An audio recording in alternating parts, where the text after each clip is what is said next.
مان رہے تھے، آتا قلیلم واقدا، جیسے سورۃ النجم میں آئے الفاظ، کوئی مانا پھر رک گیا۔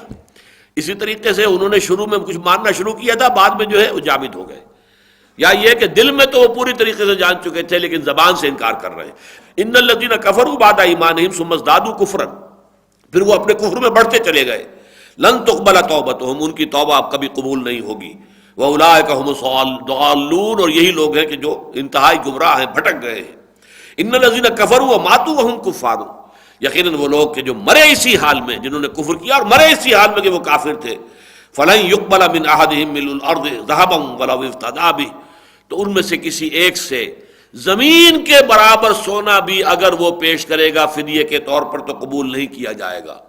یہ گویا کہ تعلیق بالمحال اسے کہتے ہیں کہ ایک بات ایسی کہ جو ناممکن ہو اس کے ساتھ کسی چیز کو باندھ دیا جائے تو گویا کہ وہ شے بھی ناممکن ہو گئی۔ زمین کے جو حجم جتنا سونا کہاں ہوگا، کس کے پاس ہوگا، اور قیامت میں کون ہوگا جو پیش کر سکے، یہ تعلیق بالمحال، جس کا مطلب کیا ہے جس طرح یہ ناممکن ہے ایسے ہی ان کی توبہ کا اور قیامت میں ان کی سزا کا ختم ہونا جو ہے وہ محال ہے۔ اولئک لہم عذاب علیم، یہ وہ لوگ ہیں کہ جن کے لیے ہے بہت دردناک عذاب، وما لہم من ناصرین، اور پھر ان کا کوئی مددگار نہیں ہوگا۔